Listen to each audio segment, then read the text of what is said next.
Are you tired of the rainbows and butterflies approach in multifamily investing, where everything unfolds seamlessly and everybody wins? You never see behind the scenes reality. If you resonate with our perspective, acknowledging that true insights emerge from navigating mistakes and challenges, then you're in the right place. Join Christy Keaton, your host, as she dives into the missteps and lessons learned encountered by active apartment operators. In these episodes, we embark on a journey to dissect and analyze the pitfalls within the multifamily project lifecycle, focusing on the crucial stages of finding, funding, fixing, or flipping a project. Instead of glossing over setbacks, we shine a spotlight on them, providing a valuable learning experience for our audience.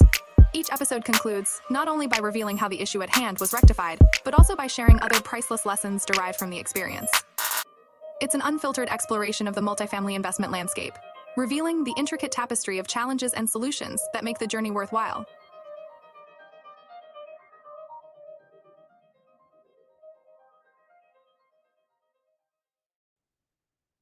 Hello, and welcome to another episode of Multifamily Missteps. I am your host, Christy Keaton, and I am so glad that you decided to join me today.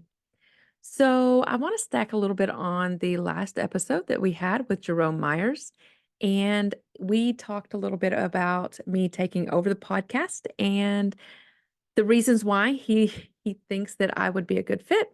So, I have been doing this since mid 2019. And in the midst of that, there have been quite a few missteps. So, over the next couple of months, you might hear me come in just like this and tell you a few missteps that you might be able to avoid on your journey. So, today I'm going to tell you a little bit about myself, and then I'm going to tell you one major misstep that I had on two properties consecutively. Yeah, that's a little difficult to do, but we're going to talk about it. So, I started my journey in 2019 after I exited in the oil and gas industry.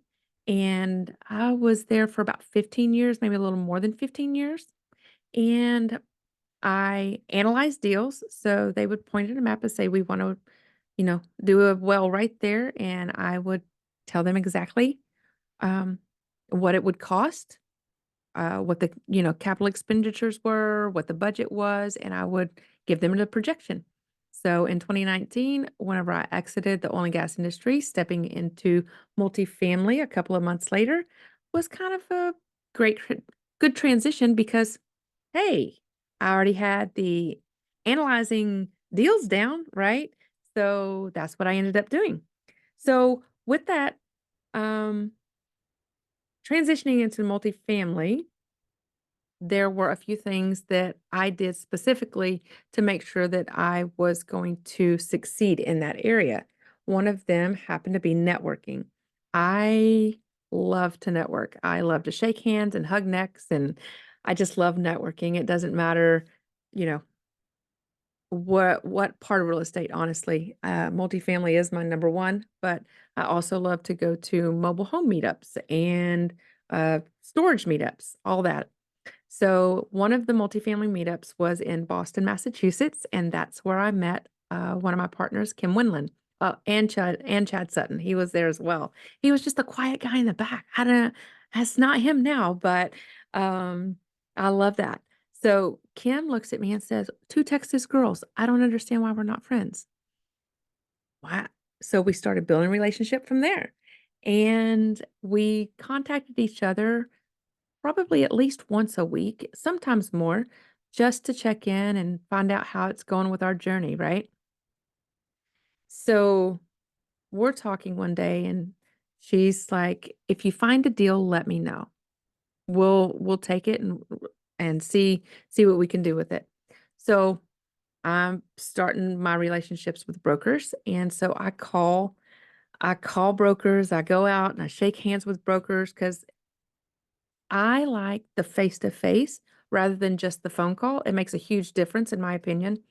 It makes it, you're serious about it and you want to build this relationship with them. So that's what I started doing is shaking hands and building relationship. And I would keep in contact with them. Well, the broker um one of my brokers in Atlanta sent me a deal and we went out and looked at it and we ended up,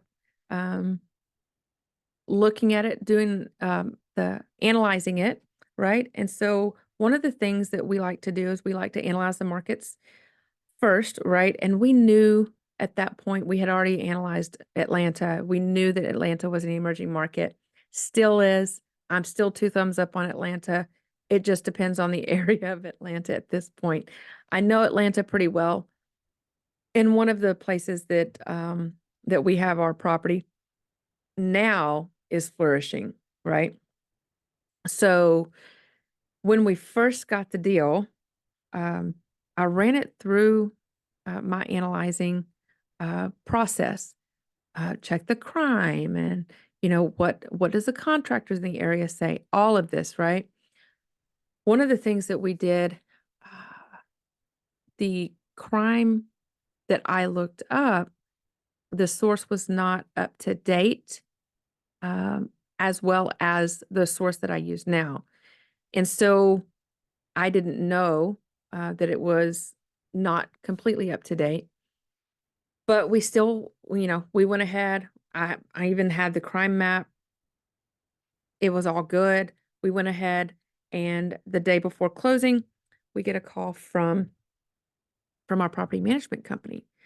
And I'm going to stop here and tell you, if you have not listened to my interview with Jerome Myers, of Jerome interviewing me on my major misstep, the orgy unit. You heard that right, the orgy unit. You need to go listen to that. It's very eye-opening, and you'll get a lot of value out of that one. So we get that call about that unit the day before, and now we're having a meeting going, what's going on? And what did we just get ourselves into? So, all right, the current owner has agreed to help, with the damages that were done to that unit. And we're like, okay, no problem. Now, mind you, I drove through, you know, morning, noon, and night. I didn't feel unsafe. Walking the property, none of us felt unsafe there. We didn't know that this was actually a high crime area. Well, not a high crime area. It was just a crime area. I've seen higher crime areas way more than this one. It was not a high crime area. It was just, we found out that we had a couple of drug dealers and a prostitute on site that we call those type unneighborlies. We don't have bad tenants. We just have unneighborlies, right? So we wanted to non-renew them as quickly as possible. And so we ended up closing the deal. And I tell you this because then my next project, our next property that we closed was in Augusta. It was 80 units. And again, I used the same um, crime source that I had with our previous unit, and we were kind of it was closing within a few months of each other. We didn't know that it wasn't a good source to use for crime until after the second one. We figured that out, right? So there was crime, but again, it was on the property, and we were able to find the unneighborlies and non-renew them. Now, I say all of that with two properties consecutively, the same misstep on crime. Now I use spotcrime.com,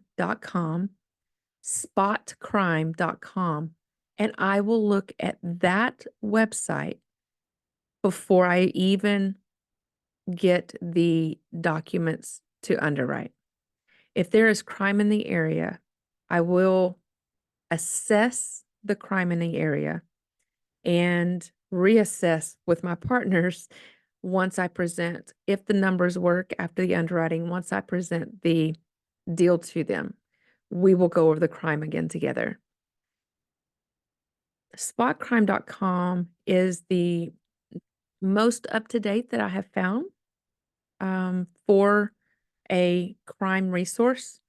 They actually pull data from the authorities, the local authorities, the city and the county. They will pull as recent data as possible from them.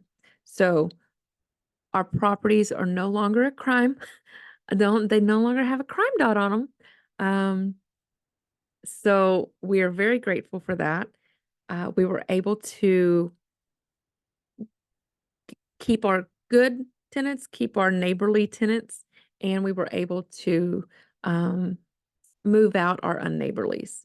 Um, and our properties are now flourishing due to that. So spotcrime.com is your best friend if you're going to use it. If you want to make sure that there's no crime in the area before you waste your time. Now, if you are one that says, you know what, I don't have a problem with the crime in the area and I just want to better the community, I don't mind taking that kind of thing on. We need more of you in this space. So I say, good for you. And I wish you the best. God bless you. Right. And go for it. I'm not one that's, at this point, I'm not one to really want to do that for our investors. Although we have been successful on these two properties, I don't really want to put that risk again unless that's what we tell our investors. We're going into this and this is what it looks like, but this is what it can be, right? So keep your heads up. I appreciate you listening to me and stay tuned. I've got a few more missteps over the next couple of months that I'm going to tell you about. Have a good one, fam. Thank you for listening to another episode of Multifamily Missteps. Your dedication to our podcast is truly appreciated. Please help us spread the word and make our community even stronger. The valuable lessons that our guests bring each episode will help you and others avoid these missteps along your journey. Hit the subscribe button, take a screenshot of the episode you just listened to, post it on your social media, and tag myself and my friend Jerome Myers. You never know, you might find yourself our next featured guest. I cannot wait to continue this journey with you. Until next week, stay tuned and stay inspired.